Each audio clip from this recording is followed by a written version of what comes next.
എല്ലാവർക്കും നമസ്കാരം. 10th chemistry ക്ലാസ്സിലേക്ക് സ്വാഗതം. നമ്മൾ ഇലക്ട്രോ കെമിസ്ട്രി ചാപ്റ്റർ കംപ്ലീറ്റ് ചെയ്തിരിക്കുകയാണ്. എല്ലാവരും വീഡിയോസുകളൊക്കെ കണ്ടു കാണുമെന്ന് വിചാരിക്കുന്നു. കണ്ടാൽ മാത്രം പോരാ, ഓരോ ഭാഗങ്ങളും കൃത്യമായിട്ട് മനസ്സിലാക്കി പഠിക്കുക കേട്ടോ. ടെക്സ്റ്റ് ബുക്കിലെ ഓരോ ലൈനും ഇമ്പോർട്ടൻ്റ് ആണ്. ഓരോ ലൈനിൽ നിന്നും ക്വസ്റ്റ്യൻസുകൾ ചോദിക്കും കേട്ടോ. അപ്പൊ കൃത്യമായിട്ട് പഠിച്ച് മനസ്സിലാക്കിയതിന് ശേഷം മാത്രം ക്വസ്റ്റ്യൻസ് ആൻസർ ചെയ്യുക കേട്ടോ. അപ്പൊ എന്തായാലും നമുക്ക് ലെറ്റസ് ക്വസ്റ്റ്യൻസ് നോക്കാം. ഫസ്റ്റ് ക്വസ്റ്റ്യൻ നോക്കുക. ഇവിടെ ഒരു ഡയഗ്രാം തന്നിട്ടുണ്ട്. എക്സാമിന്റെ diagram of A galvanic cell ആണ്. ഗാൽവാനിക് സെല്ലിന്റെ ഡയഗ്രാം ആണ് ഇവിടെ കൊടുത്തിരിക്കുന്നത്. And find out whether the given statements are true. ഇവിടെ കുറച്ച് സ്റ്റേറ്റ്മെന്റ്സ് കൊടുത്തിട്ടുണ്ട്. ആ സ്റ്റേറ്റ്മെന്റ്സ് ഏതൊക്കെയാണ് ട്രൂ എന്ന് കണ്ടുപിടിക്കാനാണ് പറഞ്ഞിരിക്കുന്നത്. അപ്പോൾ ഇവിടെ പറഞ്ഞിട്ടുണ്ട് ഗാൽവാനിക് സെൽ ആണെന്നല്ലേ. ഗാൽവാനിക് സെൽ ആണ് നമ്മൾ ഐഡന്റിഫൈ ചെയ്യുന്നത് എങ്ങനെയാണ്? ഒരു സോൾട്ട് ബ്രിഡ്ജ് എന്തായാലും കാണും കേട്ടോ. സോൾട്ട് ബ്രിഡ്ജ് എന്ന് പറഞ്ഞാൽ ഗാൽവാനിക് സെൽ ആയിരിക്കും. എക്സ്റ്റേണൽ സർക്യൂട്ടുകളൊന്നും കാണുകയില്ല, അല്ലെങ്കിൽ എക്സ്റ്റേണൽ കണക്ഷൻസ് ഒന്നും കാണുമല്ലോ. ഒരു വയർ ഉപയോഗിച്ചിട്ട് ബൾബിലേക്ക് വല്ല കണക്ഷനുകൾ കാണത്തുള്ളൂ. മനസ്സിലായി? അതായത് ബാറ്ററി ഒന്നും കണക്ട് ചെയ്തിട്ടുണ്ടാവില്ല. അപ്പൊ അങ്ങനത്തെ ഉള്ള സെല്ലാണ് ഗാൽവാനിക് സെൽ എന്ന് പറഞ്ഞിരിക്കുന്നത്. മനസ്സിലായല്ലോ? ഇവിടെ എന്തൊക്കെയാണുള്ളത്?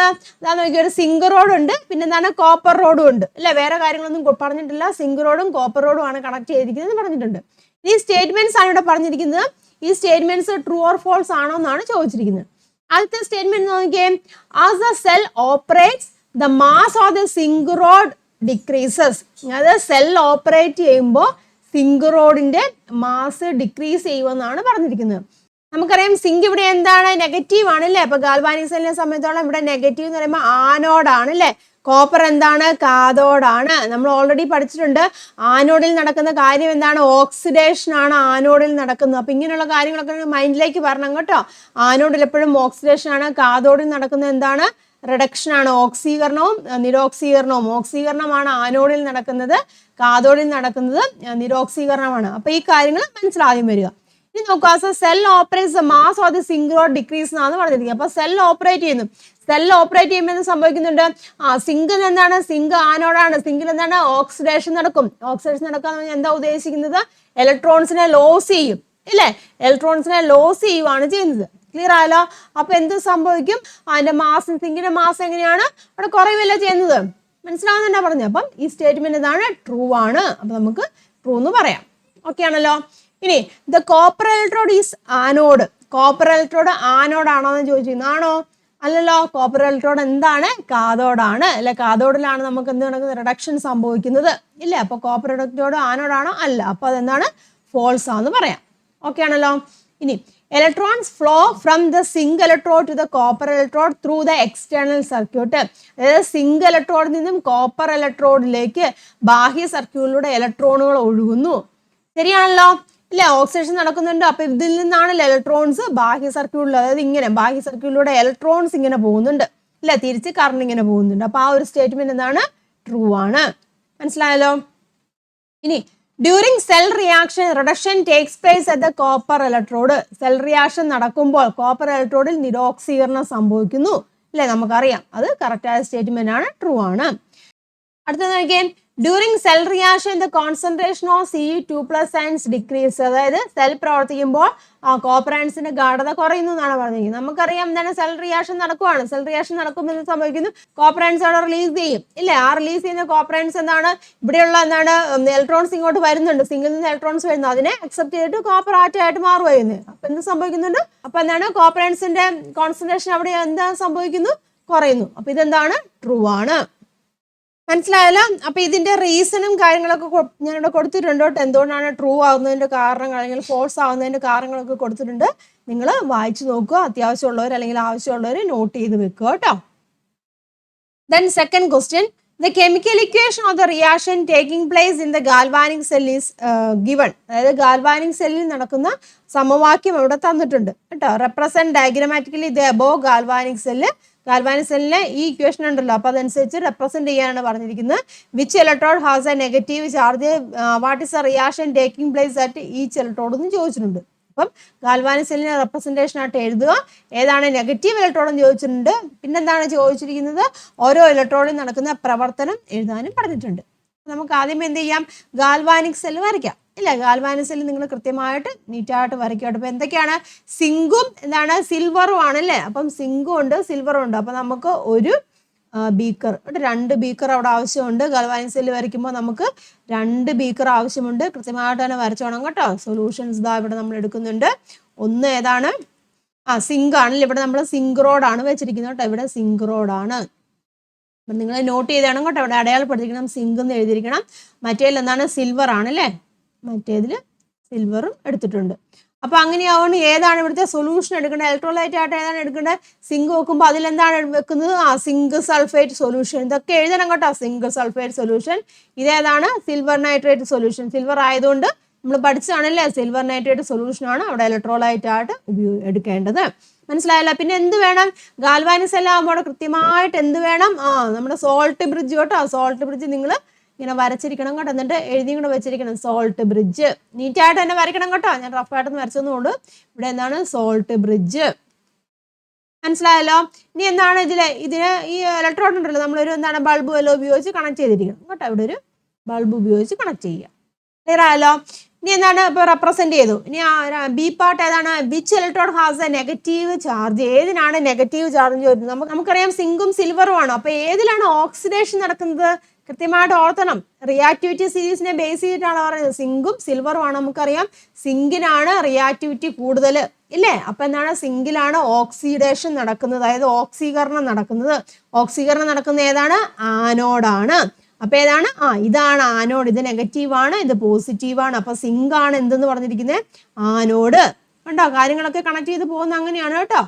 ദെൻ കാഥോഡ്, റിയാക്ടിവിറ്റി സീരീസ് വെച്ച് നോക്കുമ്പോൾ ഓക്സിഡേഷൻ നടക്കുന്നതിന് നമ്മൾ ആനോഡായിട്ട് എടുക്കുന്നു. സിങ്കിനാണോ റിയാക്ടിവിറ്റി കൂടുതൽ, അതുകൊണ്ട് അത് നമ്മൾ ആനോഡായിട്ട് എടുത്തു. മനസ്സിലാവുന്നുണ്ടല്ലോ. അപ്പം which electrode has a negative electrode.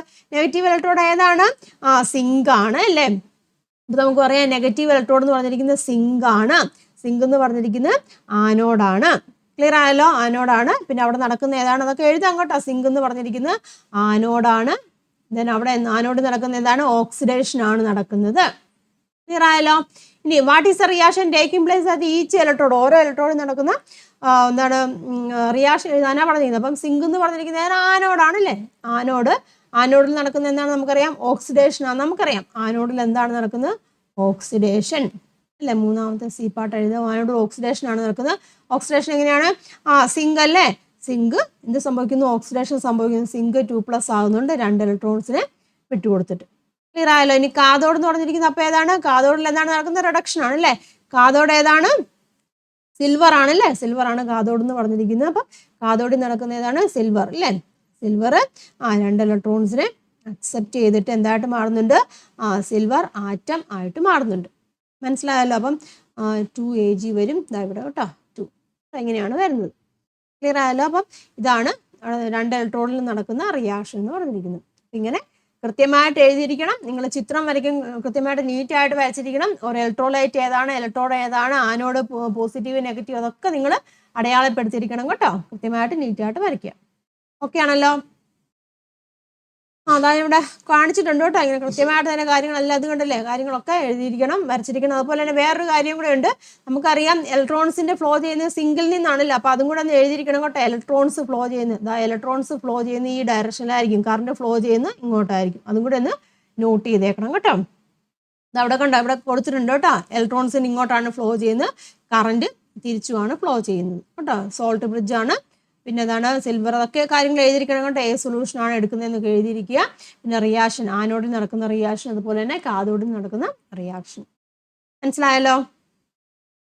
Next question, third one. A galvanic cell is made up of the following half cells. Galvanic സെല്ലിന്റെ കാര്യം തന്നെയാണ് പറഞ്ഞിരിക്കുന്നത്. താഴെ പറഞ്ഞിരിക്കുന്ന ഹാഫ് സെൽ ഉപയോഗിച്ചിട്ടാണ് ഗാൽവാനിക് സെൽ ഉണ്ടാക്കിയിരിക്കുന്നത് പറഞ്ഞിട്ടുണ്ട്. എന്തൊക്കെയാണ്, എ മഗ്നീഷ്യം ഇലക്ട്രോഡ് കേട്ടോ, magnesium electrode immersed in magnesium sulphate solution. അതുപോലെ തന്നെ nickel electrode immersed in nickel sulphate solution. The reaction taking place the half സെല്ലിൽ, 2 ഹാഫ് സെല്ലിൽ നടക്കുന്ന റിയാക്ഷൻ ഇവിടെ തന്നിട്ടുണ്ട്. Draw the cell diagram and label the anode, cathode and the direction of flow of electrons. വരയ്ക്കാനാണ് പറഞ്ഞിരിക്കുന്നത് അല്ലേ. അപ്പൊ നമുക്ക് നോക്കാം. എന്ത് വേണം, 2 ബീക്കർ വേണം. ഗാൽവാനിക് സെൽ എന്ന് പറയുമ്പോൾ ഓർത്തോണം, 2 ബീക്കർ അവിടെയുണ്ട് അല്ലേ. 2 ബീക്കർ ഉണ്ട്. ഒന്നിലേതാണ് എടുത്തിരിക്കുന്നത്, സൊല്യൂഷൻ ഏതാണ്, നമുക്ക് മഗ്നീഷ്യം ഇല്ലേ, മഗ്നീഷ്യം ഇലക്ട്രോഡ് എന്ന് പറഞ്ഞിട്ടുണ്ട്. മഗ്നീഷ്യം ഇലക്ട്രോഡ് ആണ് ഇല്ലേ, ഇതാണ് മഗ്നീഷ്യം ഇലക്ട്രോഡ്. അവിടെ എടുത്തിരിക്കുന്ന സൊല്യൂഷൻ എന്ന് വെച്ചാൽ മഗ്നീഷ്യം സൾഫേറ്റ്, അതായത് ഇലക്ട്രോലൈറ്റ് എന്ന് പറഞ്ഞിരിക്കുന്നത് മഗ്നീഷ്യം സൾഫേറ്റ്, MgSO4. ഇങ്ങനെ നമ്മൾ പ്രതീകം വെച്ച് എഴുതാൻ അറിയാൻ മേലാന്നുണ്ടെങ്കിൽ നിങ്ങൾക്ക് മഗ്നീഷ്യം സൾഫേറ്റ് തന്നെ എഴുതുക കേട്ടോ. ഇവിടെ എടുത്തിരിക്കുന്ന ഏതാണ്, മഗ്നീഷ്യം ആണ്. ഓക്കെ ആണല്ലോ. then അടുത്തതിൽ ഏതാണ്?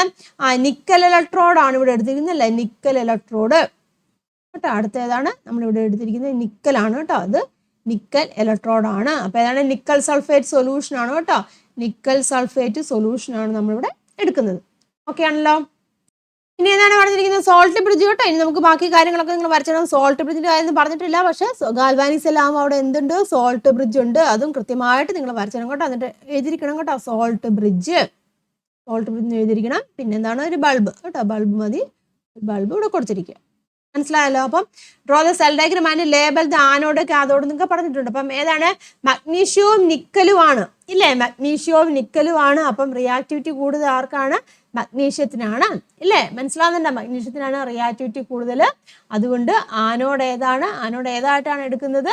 ആനോഡ് എന്ന് പറഞ്ഞിരിക്കുന്നത് മഗ്നീഷ്യമാണ് ആനോഡ്. അപ്പം ഇത് നെഗറ്റീവ് ഇലക്ട്രോൺ ആണ്, ഇത് പോസിറ്റീവ് ഇലക്ട്രോൺ ആണ്. അതായത് മഗ്നീഷ്യം എന്ന് വെച്ചാൽ ഏതാണ്? ആനോഡാണ് കേട്ടോ. നിക്കൽ എന്ന് പറയുമ്പോൾ ഏതാണ്? കാഥോഡാണ്. മനസ്സിലായല്ലോ. അപ്പൊ അത് റിയാക്ടിവിറ്റി സീരീസിന്റെ ബേസിലാണ് നമ്മൾ കണ്ടുപിടിക്കുന്നത് കേട്ടോ. റിയാക്റ്റീവ് ആയിട്ടുള്ളതിന് ഓക്സിഡേഷൻ നടക്കും. ഓക്സിഡേഷൻ നടക്കുന്നത് ഏതാണ്? ആനോഡാണ്. അപ്പൊ മഗ്നീഷ്യമാണ് ആനോഡ്. ക്ലിയർ ആയല്ലോ. അപ്പൊ അല്ലെങ്കിൽ നമുക്ക് കൊടുത്തിട്ടുണ്ട് അല്ലേ, എന്താണ് ഓക്സിഡേഷൻ നടക്കുന്നത് മഗ്നീഷ്യം ആണെന്ന് ഇവിടെ പറഞ്ഞിട്ടുണ്ട്. അപ്പം ആനോഡ് ഇതാണ്, കാഥോഡിനാണെന്ന് അടയാളപ്പെടുത്തുക. പിന്നെ എന്താണ്? Direction of flow of electrons. Direction of flow of electrons എങ്ങനെയാണ്? മഗ്നീഷ്യത്തിൽ നിന്നല്ലേ പോകുന്നത്. അപ്പൊ ഇലക്ട്രോൺസിന്റെ ഫ്ലോ കേട്ടോ. ഇലക്ട്രോൺസ് ഇതാണ്. ഇലക്ട്രോൺസിന്റെ ഫ്ലോ നമ്മൾ ഇങ്ങനെ അടയാളപ്പെടുത്തിയിരിക്കണം കേട്ടോ. ഈ ഒരു രീതിയിലാണ് ഇലക്ട്രോൺസ് ഫ്ലോ ചെയ്യുന്നതെന്ന് നിങ്ങൾ അടയാളപ്പെടുത്തിയിരിക്കണം. തിരിച്ച് കറണ്ടും ആണെന്നുള്ളത്. ഇത്രയും കാര്യങ്ങളാണ് അടയാളപ്പെടുത്താൻ പറഞ്ഞിരിക്കുന്നത്. പിന്നെ നീറ്റായിട്ട് വൃത്തിയാക്കി വരയ്ക്കുക കേട്ടോ. ഇതാ ഇവിടെ കൊടുത്തിട്ടുണ്ട് കേട്ടോ. ഞാനിവിടെ എല്ലാം എഴുതിയിട്ടുണ്ട്. മഗ്നീഷ്യമാണ് ആനോഡ് കേട്ടോ, നെഗറ്റീവ്. കാഥോഡ് പോസിറ്റീവാണ്. ഇലക്ട്രോൺസിന്റെ ഫ്ലോ കേട്ടോ രീതിയിലാണെന്നൊക്കെ അടയാളപ്പെടുത്തിയിരിക്കണം. മനസ്സിലായല്ലോ. അടുത്ത ക്വസ്റ്റ്യൻ നോക്കുക. when an aqueous sodium chloride solution is electrolyzed, the reaction takes place at the anodes. അതായത് ജലീയ സോഡിയം ക്ലോറൈഡ് ലായനിയെ വൈദ്യുതവിശ്ലേഷണം ചെയ്യുമ്പോൾ ആനോഡിൽ നടക്കുന്ന പ്രവർത്തനം പഠിച്ചാണല്ലോ സോഡിയം ക്ലോറൈഡ് സൊല്യൂഷന്റെ ഇലക്ട്രോളിസിസിനെ കുറിച്ച്. അപ്പൊ ആനോഡ് നടക്കുന്നതിന് ക്ലോറിൻ ആണല്ലേ, ക്ലോറിൻ ഇലക്ട്രോൺസിനെ ലിബറേറ്റ് ചെയ്യുക എന്നാണ് നമ്മൾ പഠിച്ചത് അല്ലേ. മനസ്സിലായല്ലോ. അപ്പൊ ഏതാണ് ഇവിടെ വരുന്നത്? സോഡിയം ക്ലോറൈഡ് ആകുമ്പോൾ നമുക്ക് അറിയാം എന്താ, ക്ലോറിന്റെ ആണ് കേട്ടോ. അപ്പം ക്ലോറിന്റെ ഇക്വേഷൻ ഇതാണ്, നാലാമത്തെയാണ് ഇക്വേഷൻ. ഓർക്കുന്നുണ്ടാകുന്ന വിചാരിച്ചിരിക്കും. നമ്മൾ ക്ലോറിന്റെ കേസ് ചെയ്തപ്പോൾ 2 ക്ലോറിന്റെ കേസിലാണ് ചെയ്തത്. 2Cl ഇങ്ങനെയാണ് നമ്മൾ ചെയ്തത് കേട്ടോ. അപ്പൊ അതുകൊണ്ടാണ് ഇവിടെ എന്താണ് 2 ഇലക്ട്രോൺസ് എന്ന രീതിയിലാണ് നമ്മൾ ചെയ്തത്. പക്ഷെ ഇവിടെ ഒരു ക്ലോറിന്റെ കാര്യമുള്ള എടുത്തിട്ടുള്ളൂ. അതുകൊണ്ടാണ് ഇവിടെ 1/2 വന്നത്. അപ്പൊ ഇതാണ് ശരിയായ ഇക്വേഷൻ. മനസ്സിലായല്ലോ. അടുത്ത ക്വസ്റ്റ്യൻ നോക്കുക. Write the products obtained when the following solutions undergo electrolysis. ചുവടെ നൽകിയിരിക്കുന്ന ലായനികളെ വൈദ്യുത വിശ്ലേഷണം ചെയ്യുമ്പോൾ ലഭിക്കുന്ന ഉൽപ്പന്നങ്ങൾ ഏതാണെന്ന് എഴുതാനാണ് ചോദിച്ചിരിക്കുന്നത്. മനസ്സിലായല്ലോ. എന്തൊക്കെയാണ്? സോഡിയം ക്ലോറൈഡിന്റെ ജലീയ ലായനി കേട്ടോ. സോഡിയം ക്ലോറൈഡിന്റെ ജലീയ ലായനി നമ്മൾ ചെയ്യുമ്പോൾ അല്ലെ എന്തൊക്കെയാണ് കിട്ടി? നമ്മൾ ഓൾറെഡി പഠിച്ച കാര്യം തന്നെയാണ്. സോഡിയം ക്ലോറൈഡിന്റെ ജലീയ ലായനി അല്ലെങ്കിൽ aqueous solution of sodium chloride നമ്മൾ ചെയ്യുമ്പോൾ കാഥോഡിൽ എന്തൊക്കെയാണ് കിട്ടുന്നത്, ആനോഡിൽ എന്തൊക്കെയാണ് കിട്ടുന്നത്, അവിടുത്തെ സൊല്യൂഷൻ എന്തൊക്കെയാണ് നമ്മൾ പഠിച്ചതല്ലേ. ഇലക്ട്രോലൈറ്റ് സെല്ലിന്റെ കേസിലൊക്കെ പഠിച്ചതാണ്. അപ്പോൾ എന്താണ്? സോഡിയം ക്ലോറിന്റെ ജലീയ ലായനിയിൽ നമ്മൾ ഇലക്ട്രോളിസിസ് ചെയ്യുമ്പോൾ അവിടെ കിട്ടുന്ന കാര്യങ്ങൾ ആനോഡ് അല്ലേ. ആനോഡ് എന്ന് പറയുമ്പോൾ എന്താണ്? ആനോഡിൽ ഓക്സിഡേഷൻ നടക്കും ഇല്ലേ. ആനോഡിൽ എന്താണ്? ഓക്സിഡേഷൻ ആണ് നടക്കുന്നത്. നമ്മളിപ്പോൾ ഓൾറെഡി ഇപ്പൊ കണ്ടായിരുന്നില്ല, ക്ലോറിന്റെ കേസ് കണ്ടില്ലായിരുന്നു. ഇതെല്ലാം നടക്കുന്നത് ആനോഡിൽ നടക്കുന്ന റിയാക്ഷൻ ഇതാ നമ്മൾ തൊട്ടു മുന്നേ തന്നെ കണ്ടായിരുന്നു അല്ലേ. ഇതാണ് ആനോഡിൽ നടക്കുന്നത്. അപ്പം ആനോഡിൽ അവിടെ എന്താണ് ലിബറേറ്റ് ചെയ്യുന്നത്? ക്ലോറിൻ ഗ്യാസ് ആണ് ഇല്ലേ. അവിടുത്തെ പ്രൊഡക്റ്റ് എന്ന് പറഞ്ഞിരിക്കുന്നത് ക്ലോറിൻ ഇല്ലേ. പ്രൊഡക്റ്റ് എന്ന് പറഞ്ഞാൽ അല്ലെങ്കിൽ ആനോഡിൽ നമുക്ക് എന്ത് പറയാം? ആനോഡിൽ എന്താണ്? ക്ലോറിൻ ഗ്യാസ് എന്ന് പറയാം ഇല്ല. ആനോഡിൽ ക്ലോറിൻ ഗ്യാസ് ഇല്ല, Cl2 ആണ് അവിടെ പ്രൊഡ്യൂസ് ചെയ്യുന്നത്. ക്ലിയർ ആയല്ലോ. ഇനി കാഥോഡിൽ എന്താണ്? കാഥോഡിൽ എന്താ ഓർക്കുന്നുണ്ടോ? കാഥോഡിൽ റിഡക്ഷൻ ആണല്ലേ. കാഥോഡിൽ നടക്കുന്നത് എന്താണ്? റിഡക്ഷൻ ആണെന്ന് നമ്മൾ പറഞ്ഞായിരുന്നു. ഇതൊക്കെ ഡീറ്റെയിൽ ആയിട്ട് ഡിസ്കസ് ചെയ്താണ് കേട്ടോ. അതാണ് പറഞ്ഞ ചാപ്റ്റർ കംപ്ലീറ്റ് ആയിട്ട് പഠിച്ചിട്ട് ക്വസ്റ്റ്യൻ ആൻസർ ചെയ്യണമെന്ന് പറയുന്നു കേട്ടോ. കാഥോഡിൽ നടക്കുന്നത് എന്താണ്? റിഡക്ഷൻ ആണ് കാഥോഡിൽ നടക്കുന്നത്. അവിടെ എന്താണ് നമ്മൾ കണ്ടായിരുന്നു? ഇക്വേഷൻ ഓർക്കുന്നുണ്ടോ? 2H2O വാട്ടറിന്റെ കേസിലാണല്ലേ, 2 ഇലക്ട്രോൺസ് അല്ലേ. ദെൻ അവിടെ ഉണ്ടാകുന്നത് ഹൈഡ്രജൻ ആണ് ഇല്ലേ. ഹൈഡ്രജൻ ആണ് അവിടെ ഉണ്ടാകുന്നത് നമ്മൾ കണ്ടായിരുന്നു. അപ്പൊ ഇവിടുത്തെ പ്രൊഡക്റ്റ് ഏതാണ്? കാഥോഡിൽ എന്താണ് ഉണ്ടാകുന്നത്? കാഥോഡിൽ ഹൈഡ്രജൻ അല്ലേ. കാഥോഡിൽ ഉണ്ടാകുന്നത് ഹൈഡ്രജൻ ഗ്യാസും ആണ്. ക്ലിയർ ആയല്ലോ. ഇനി അവിടുത്തെ സൊല്യൂഷൻ എന്താണ്? ഓർക്കുന്നുണ്ടോ? സൊല്യൂഷൻ NaOH സൊല്യൂഷൻ അല്ലെങ്കിൽ ഇലക്ട്രോലൈറ്റ് സൊല്യൂഷൻ എന്ന് പറയുമ്പോൾ എന്താണ് അവിടുത്തെ? NaOH NaOH സൊല്യൂഷനാണ് അവിടെ ഉണ്ടാകുന്നത്. ക്ലിയർ ആയല്ലോ? ഡീറ്റെയിൽ ആയിട്ട് കൊടുത്തിട്ടുണ്ട് കേട്ടോ. ആദ്യമത്തെ അക്വ സൊല്യൂഷൻ ഓഫ് സോഡിയം ക്ലോറൈഡിന്റെ കാഥോഡിൽ ഞാൻ പറഞ്ഞ പോലെ തന്നെ ഇക്വേഷൻ ഇതൊക്കെ തന്നെയാണ്. ഹൈഡ്രജൻ ഗ്യാസ് എന്താണ് ലിബറേറ്റ് ചെയ്യുന്നുണ്ട്. ആനോഡിലാവുകയാണെന്നുണ്ടെങ്കിൽ ക്ലോറിൻ അല്ലേ? അപ്പൊ സൊല്യൂഷൻ ഏതാണ്? സോഡിയം ഹൈഡ്രോക്സൈഡ് NaOH എന്ന് പറഞ്ഞു. പ്രൊഡക്ട്സ് ഏതൊക്കെയാണ്? Hydrogen gas. ഹൈഡ്രജൻ ഗ്യാസ് എവിടെയാണ് ഉണ്ടാകുന്നത്? കാഥോഡിൽ കേട്ടോ. കാഥോഡിൽ ഉണ്ടാകുന്നു, ആനോഡിൽ ഉണ്ടാകുന്നു എഴുതാനല്ലേ. അപ്പൊ കാഥോഡിൽ ഹൈഡ്രജൻ ഗ്യാസ്, ആനോഡിൽ എന്താണ്? Chlorine gas. പിന്നെ സൊല്യൂഷൻ സോഡിയം ഹൈഡ്രോക്സൈഡ്. മനസ്സിലായല്ലോ? ഇനി അടുത്ത നോക്കിയാൽ കോപ്പർ സൾഫേറ്റിന്റെ ജലീയ ലായനി. ഇവിടെ കോപ്പർ ഇലക്ട്രോഡുകൾ എന്നാണ് പറഞ്ഞിരിക്കുന്നത്. കോപ്പർ സൾഫേറ്റിന്റെ ജലീയ ലായനിയാണ്. അവിടുത്തെ പ്രത്യേകത എന്താണെന്ന് ഓർത്തോണം കേട്ടോ. കോപ്പർ ഇലക്ട്രോഡാണ് ഉപയോഗിച്ചിരിക്കുന്നത്. മനസ്സിലായല്ലോ? അതായത് കോപ്പർ സൾഫേറ്റിന്റെ സൊല്യൂഷൻ നമ്മൾ എടുത്തു, അവിടെ ഉപയോഗിച്ച 2 ഇലക്ട്രോഡ് എന്നാണ് കോപ്പറാണ്. അപ്പൊ നമുക്കറിയാം കോപ്പർ സൾഫേറ്റ് ആണ് ആനോഡ്.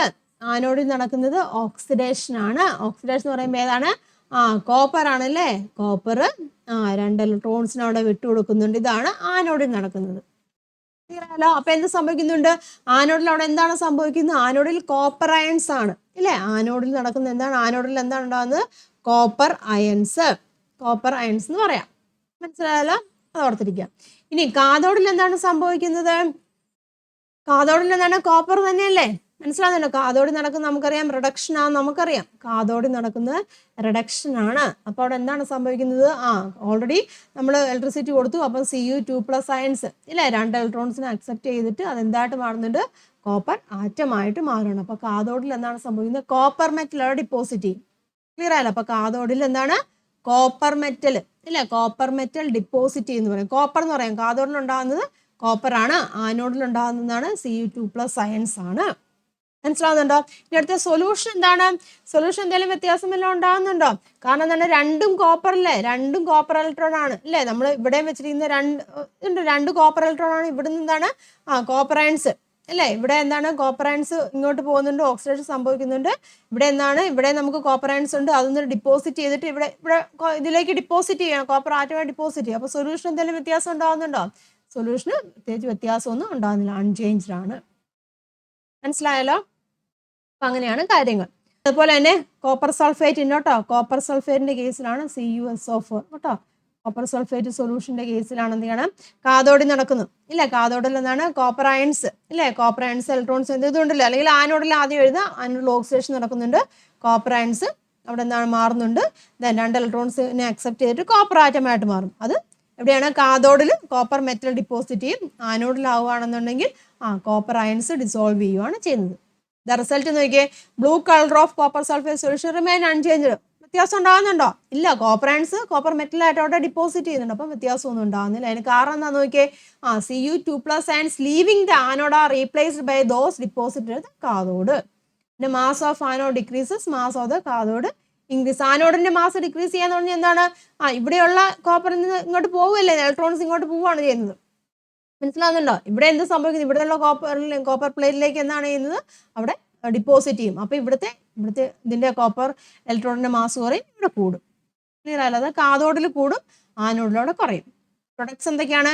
Copper metal. കാഥോഡിൽ കോപ്പർ മെറ്റൽ, ആനോഡിൽ എന്താണ്? കോപ്പർ അയൺസ് കേട്ടോ. അങ്ങനെ എഴുതണം കേട്ടോ. ആനോഡിലും കാഥോഡിലും എന്തൊക്കെയാണെന്നല്ലേ ചോദിച്ചത്. അപ്പം ആനോഡിലാണെന്നുണ്ടെങ്കിൽ Cu2+ അയൺസ്. ദെൻ പിന്നെന്താണ്? കാഥോഡ് അല്ലേ? കാഥോഡിൽ എന്താണ്? കോപ്പർ അല്ലേ? കാഥോഡിൽ കോപ്പർ അവിടെ ഡിപ്പോസിറ്റ് ചെയ്യുന്നുണ്ട്. പിന്നീട് ഗ്യാസ് ഒന്നും ഇവോൾവ് ആവുന്നില്ല, അല്ലെങ്കിൽ പ്രത്യേകിച്ച് മാറ്റമൊന്നും ഉണ്ടാകുന്നില്ല. Concentration remain constant. കോൺസെൻട്രേഷന് വ്യത്യാസമൊന്നും ഉണ്ടാകുന്നില്ല. ഡീറ്റെയിൽ ആയിട്ട് എക്സ്പ്ലെയിൻ ചെയ്ത് പറഞ്ഞിട്ടുണ്ട്. മനസ്സിലാക്കി എഴുതിയെടുക്കുക കേട്ടോ. അടുത്ത ക്വസ്റ്റ്യൻ നോക്കിയേ. Brass is an alloy of zinc and copper. Brass എന്ന് പറഞ്ഞിരിക്കുന്നത് സിങ്കിന്റെയും കോപ്പറിന്റെയും ഒരു ലോഹസങ്കരമാണ് ബ്രാസ് എന്ന് പറഞ്ഞ പിച്ചള കേട്ടോ. When brass come in to contact with saline water. Brass saline വാട്ടറുമായിട്ട് കമ്പൈൻ ചെയ്യല്ലേ, കോണ്ടാക്ട് ചെയ്യുവാണ്. അപ്പൊ എന്താ സമയം? Corrosion of metal takes place അല്ലെ? മെറ്റലിന്റെ ബ്രാസിനോട് കൊറോഷൻ സംഭവിക്കും. And zinc gradually dissolves in the solution leaving copper behind. സിങ്കും കോപ്പറും കൂടെ ചേരുന്നതാണ് ബ്രാസ് എന്ന് പറഞ്ഞു. ഈ ബ്രാസ് നമ്മൾ സലൈൻ വാട്ടർ ഉപ്പുവെള്ളത്തിൽ മുക്കി വെച്ച് കഴിയുമ്പോൾ, അല്ലെങ്കിൽ ഉപ്പുവെള്ളവുമായിട്ട് സമ്പർക്കത്തിലായിരിക്കുമ്പോൾ എന്ത് സംഭവിക്കും? അവിടെ ലോഹനാശനം, കൊറോഷൻ സംഭവിക്കും. അതിന്റെ ഫലമായിട്ട് സിങ്ക് പതിയെ ആ സൊല്യൂഷനിലേക്ക് ഡിസോൾവ് ചെയ്യും. കോപ്പർ അവിടെ തന്നെ നിൽക്കും. Explain why zinc dissolves in comparison to copper? കോപ്പറിനെ അപേക്ഷിച്ച് സിങ്ക് അലിഞ്ഞു ചേരുന്നത് എന്തുകൊണ്ടായിരിക്കും? എന്തുകൊണ്ടായിരിക്കാം? നമുക്കറിയാം സിങ്കും കോപ്പറും ആണല്ലേ. സിങ്കും കോപ്പറും ആകുമ്പം ഓക്സിഡേഷൻ സംഭവിക്കുന്ന ആർക്കാണ്? സിങ്കിനാണ് ഓക്സിഡേഷൻ സംഭവിക്കുന്നത് ഇല്ലേ. സിങ്കിനവിടെ ഓക്സിഡേഷൻ സംഭവിക്കുന്നത്. അതായത് Zn എന്താണ്? Zn 2+ ആയിട്ട് മാറുന്നുണ്ട്. മനസ്സിലാവുന്നുണ്ടോ? Zn 2+ ആയിട്ട് അയൺസ് ആയിട്ട് മാറുകയാണ് ചെയ്യുന്നത്. ക്ലിയർ ആവുന്നല്ലോ. അപ്പൊ എന്താണ്? ഓക്സിഡേഷൻ അല്ല, അതായത് ആനോഡായിട്ട് ആക്ട് ചെയ്യുകയോ ചെയ്യുന്നത് ഇല്ല. അപ്പം എന്ത് സംഭവിക്കുന്നത്? സിങ്ക് അയൺസ് സലൈൻ വാട്ടറിലേക്ക് പോകും. അപ്പൊ എന്ത് സംഭവിക്കും? സിങ്കിനവിടെ കൊറോഷൻ സംഭവിക്കും. കോപ്പറിന് എന്താണ്? കോപ്പറിന് കൊറോഷൻ ഒന്നും സംഭവിക്കുന്നില്ല. കാരണം എന്താണ്? സിങ്കിൽ നിന്ന് ഇലക്ട്രോൺസിനെ എന്താണ് ഗെയിൻ ചെയ്യുമല്ലേ എന്ന കോപ്പർ. അതുകൊണ്ട് കോപ്പർ അവിടെ കോപ്പറായിട്ട് തന്നെ അവിടെ നിൽക്കുകയാണ് ചെയ്യുന്നത്. ക്ലിയർ ആയല്ലോ? That is the reason. ഇവിടെ കൊടുത്തിട്ടുണ്ട് കേട്ടോ ആൻസറെ. സിങ്ക് ഈസ് അതിന്റെ റീസൺ എന്ന് വെച്ചാൽ zinc is more reactive than copper കേട്ടോ. അതാണ് മെയിൻ റീസൺ. റിയാക്ടിവിറ്റി സീരീസിലെ കോപ്പറിനേക്കാളും റിയാക്ടിവിറ്റി കൂടുതൽ ആർക്കാണ്? സിങ്കിനാണ്. അപ്പൊ എന്ത് സംഭവിക്കുന്നുണ്ട്? ഓക്സിഡേഷൻ സംഭവിക്കും, ഇലക്ട്രോൺസിനെ ലോസ് ചെയ്യും കേട്ടോ. മെയിൻ റീസൺ എന്ന് പറഞ്ഞാൽ എന്താണ്? Zinc is more reactive than copper. അതാണ് മെയിൻ. ഒറ്റ വാക്കിൽ നമ്മൾ പറയുവാണെന്നുണ്ടെങ്കിൽ because zinc is more reactive than copper എന്ന് പറയാം. അത് എക്സ്പ്ലനേഷൻ ആണ് ഇവിടെ കൊടുത്തിരിക്കുന്നത് കേട്ടോ. എന്താ നോക്കിയാൽ ഇതിന്റെ electrochemical series zinc is above copper. നമുക്കറിയാം റിയാക്ടിവിറ്റി സീരീസിൽ അതായത് zinc more readily lose electron, അതായത് ഓക്സിഡേഷൻ സംഭവിക്കുന്നുണ്ട്. അപ്പോൾ സിങ്ക് എന്തായിട്ട് ആക്ട് ചെയ്യുന്നുണ്ട്? ആനോഡായിട്ട് ആക്ട് ചെയ്യുന്നുണ്ട്. It undergo oxidation and dissolves as zinc 2+, Zn 2+ ions in the saline water. അതിന്റെ ഫലമായിട്ട് സിങ്കിന് കൊറോഷൻ സംഭവിക്കും. കോപ്പർ എങ്ങനെയാണ്? കൊറോഷൻ സംഭവിക്കുന്നില്ല, അത് ഇലക്ട്രോൺസിനെ ഗെയിൻ ചെയ്യും, എന്നിട്ട് പ്രൊട്ടക്റ്റ് ആയി നിൽക്കും. ക്ലിയർ ആയല്ലോ? Saline water helps conduct ions allowing the galvanic reaction to continue. Saline water electrolyte ആയിട്ട് ആക്ട് ചെയ്യുന്നതാണ് അല്ലേ, കണ്ടക്റ്റീവ് ആണ്. നോക്കിയ റീസൺ ആണ് കേട്ടോ. ഒറ്റ വാക്കിൽ പറയുകയാണെങ്കിൽ നമുക്ക് ഇങ്ങനെ പറയാം കേട്ടോ. Zinc dissolve because it is more reactive than copper. In saline water, zinc acts as the anode and get oxidized to Zn 2+, while copper acts as the cathode and remains unaffected. That is the reason. അപ്പം ക്വസ്റ്റിന് answer ആയിട്ട് നിങ്ങൾ ഇത്രയും എഴുതി വെച്ചാൽ മതി. പക്ഷെ കാര്യം ഒന്ന് മനസ്സിലാക്കാൻ വേണ്ടിയാണ് ഞാൻ എക്സ്പ്ലനേഷൻ ചെയ്തത് കേട്ടോ. മനസ്സിലാക്കുക, എന്നിട്ട് ആൻസർ ആയിട്ട് ഇത്രയും എഴുതിയാലും മതി. ഓക്കെ ആണല്ലോ? Next question. List the cells we use in our daily life and classify them into primary and secondary cell. നമ്മൾ പഠിച്ചാണല്ലേ പ്രൈമറി ദൈനംദിന ജീവിതത്തിൽ നമ്മൾ ഉപയോഗിക്കുന്ന സെല്ലുകൾ ഏതൊക്കെയാണ്? പ്രൈമറി സെല്ലും സെക്കൻഡറി സെല്ലും അല്ലേ. കൂടുതലായിട്ട് ഉപയോഗിക്കുന്ന പ്രൈമറി സെല്ലും സെക്കൻഡറി സെല്ലാണ്. പ്രൈമറി സെല്ലിന് എക്സാമ്പിൾസ് ഡ്രൈ സെല്ല് ഇല്ലേ, നമ്മൾ കണ്ടതാണ് ഡ്രൈ സെല്ല്. പിന്നെ ബട്ടൺ സെല്ല്. സെക്കൻഡറി സെല്ല് 3 തരത്തിലുള്ള സെക്കൻഡറി സെല്ലുകളെ കുറിച്ച് പഠിച്ചു. ലെഡ് ആസിഡ് സെല്ല് കാറിന്റെ ബാറ്ററിയിലൊക്കെ ഉപയോഗിക്കുന്നത്. നിക്കൽ കാഡ്മിയം സെല്ല് ഇല്ല, അത് നമ്മൾ കണ്ടായിരുന്നു. പിന്നെ ലിഥിയം അയൺ ബാറ്ററി ഒക്കെയാണ് മൊബൈലിലും ലാപ്ടോപ്പിലൊക്കെ ഉപയോഗിക്കുന്നത്. ക്ലിയർ ആയല്ലോ? അപ്പം that is a primary cell. Secondary cell എന്താണെന്ന് എഴുതണം കേട്ടോ. പ്രൈമറി സെല്ല് എന്ന് പറയുമ്പോൾ കനോട്ട് ബി റീചാർജ്ഡ്, റീചാർജ് ചെയ്യാൻ പറ്റില്ലാത്ത സെല്ലുകളാണ് പ്രൈമറി സെല്ലുകൾ എന്ന് പറഞ്ഞിരിക്കുന്നത്. സെക്കൻഡറി സെല്ല് എന്ന് പറഞ്ഞാൽ റീചാർജബിൾ ആണ്. ദെൻ അടുത്ത question. Define fuel cells and write its advantages. ഇന്ധന സെല്ലുകൾ എന്താണെന്ന് നിർവചിച്ചാൽ മേന്മ എഴുതുക. ടെക്സ്റ്റ് ബുക്കിലുള്ള കാര്യം തന്നെയാണ് കേട്ടോ. ടെക്സ്റ്റ് ബുക്കിൽ കൊടുത്തിരിക്കുന്ന ആ ഒരു കാര്യം തന്നെയാണ് ഞാൻ ഇവിടെ എഴുതിയിരിക്കുന്നത്. അതങ്ങ് എഴുതി വെച്ചാൽ മതി കേട്ടോ. ഫ്യൂവൽ സെൽസ് ആർ ഗാൽവാനിക് സെല്ലാണ്. അത് എന്തിനു വേണ്ടിയാണ്? Design to convert the chemical energy produced by the combustion of fuel such as hydrogen, methane and methanol into a electrical energy. അതായത് ഇതൊക്കെ കത്തുമ്പോൾ ഉണ്ടാകുന്ന എനർജീനെ ഇലക്ട്രിക്കൽ എനർജി ആയിട്ട് കൺവേർട്ട് ചെയ്യാൻ വേണ്ടിയാണ് ഫ്യൂവൽ സെൽ ഉപയോഗിക്കുന്നത്. Such cell operate continuously as long as fuel is supplied. Fuel കൊടുക്കുന്നത്രയും സമയം അത് തുടർച്ചയായിട്ട് പ്രവർത്തിക്കുന്നു. One of the advantage of fuel cell is that they produce electricity with high efficiency. അതായത് ഉയർന്ന കാര്യക്ഷമതയോടെ വൈദ്യുതി ഉൽപ്പാദിപ്പിക്കുന്ന സെല്ലുകളാണ് ഫ്യൂവൽ സെൽ. ടെക്സ്റ്റ് ബുക്കിൽ ഉള്ള കാര്യം തന്നെയാണ്. അപ്പം മനസ്സിലായല്ലോ? ഇത്രയും ക്വസ്റ്റ്യൻസുകളാണ് നിങ്ങളുടെ ലെറ്റസ്റ്റ് സക്സസിലുള്ളത്. ക്ലിയർ ആയി കാണുമെന്ന് വിചാരിക്കുന്നു. പലതരത്തിൽ ക്വസ്റ്റ്യൻസ് ചോദിക്കാം. ഗാൽവാനിക് സെല്ലിന്റെ ചിത്രം വരയ്ക്കാൻ ഷുവറായിട്ട് ചോദിക്കും. പിന്നെ ഇലക്ട്രോപ്ലേറ്റിംഗ് ഇമ്പോർട്ടൻ്റ് ആണ് കേട്ടോ. ഇപ്പോൾ ഈ ഒരു സെക്ഷൻ ഇലക്ട്രോപ്ലേറ്റിങ്ങിനെ കുറിച്ച് പറയുന്നില്ല, പക്ഷേ ക്വസ്റ്റ്യൻസ് ചോദിക്കും. ഇമ്പോർട്ടൻ്റ് ആണ്. ടെക്സ്റ്റ് ബുക്കിലുള്ള ക്വസ്റ്റ്യൻസുകളൊക്കെ തന്നെയാണെങ്കിലും നിങ്ങൾ പഠിക്കുക കേട്ടോ. അപ്പോൾ ഇതെല്ലാവർക്കും ക്ലിയർ ആയി കാണുമെന്ന് വിചാരിക്കുന്നു. മനസ്സിലാക്കി പഠിക്കുക. ഞാൻ ഡീറ്റെയിൽ ആയിട്ട് തന്നെ എക്സ്പ്ലെയിൻ ചെയ്ത് തന്നിട്ടുണ്ട്. നമ്മുടെ ടെക്സ്റ്റ് ബുക്കിലുള്ള കാര്യങ്ങൾ തന്നെ പഠിച്ചാൽ തന്നെ ഓൾമോസ്റ്റ് ക്വസ്റ്റ്യൻസിന് ആൻസർ ചെയ്യാൻ സാധിക്കും. ഓരോരോ ടെക്സ്റ്റ് ബുക്കിലെ ഓരോരോ സെക്ഷൻ്റെ ക്വസ്റ്റ്യൻസ്, അതായത് പറഞ്ഞിരിക്കുന്ന എക്സ്പ്ലനേഷൻ ആണ് ക്വസ്റ്റ്യൻസ് തന്നെ കേട്ടോ. അതൊക്കെ ക്ലിയർ ആയിട്ട് മനസ്സിലാക്കി പഠിക്കുക. എന്തെങ്കിലും ഡൗട്ട് ഉണ്ടെങ്കിൽ ചോദിക്കാം. നമുക്ക് ഇനിയും കൂടുതൽ ക്വസ്റ്റ്യൻസുകളുണ്ട്. അത് നമുക്ക് നെക്സ്റ്റ് വീഡിയോസ് ഒക്കെ ആയിട്ട് ഡിസ്കസ് ചെയ്യാം. അപ്പോൾ ഈ ഒരു ലെറ്റേഴ്സസ് എല്ലാവർക്കും ക്ലിയർ ആയി കാണുമെന്ന് ഞാൻ വിചാരിക്കുന്നു. വീഡിയോ നിങ്ങൾക്ക് ഉപകാരമായിട്ട് തോന്നുമെങ്കിൽ തീർച്ചയായിട്ടും ലൈക്ക് ചെയ്യണം. മാക്സിമം ഫ്രണ്ട്സിലേക്കൊക്കെ ഷെയർ ചെയ്യുക. ചാനൽ സബ്സ്ക്രൈബ് ചെയ്തിട്ടില്ലെങ്കിൽ സബ്സ്ക്രൈബ് ചെയ്ത് തന്നെ കാണുക കേട്ടോ. സപ്പോർട്ട് ചെയ്യുക. അപ്പോൾ നമുക്ക് ബാക്കി ക്വസ്റ്റ്യൻസും ഒക്കെ ആയിട്ട് മറ്റൊരു വീഡിയോയിൽ കാണാം. എല്ലാവർക്കും നന്ദി, നമസ്കാരം, താങ്ക്